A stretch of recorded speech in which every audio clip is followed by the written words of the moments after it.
স্বার্থপর, বুকের মাঝে জায়গা দিলে যতন কইরা ভাঙ্গে রে অন্তর।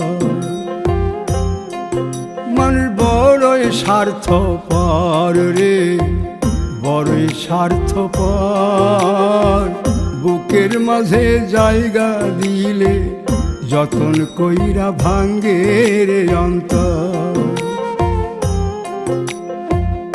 অচিনা এক জংলা পাখি যতন কইরা বুকে রাখছি, বুকের পাজর ভাঙ্গা সে যে সাজায় অন্যের ঘর রে, সাজায় অন্যের ঘর। মানুষ বড়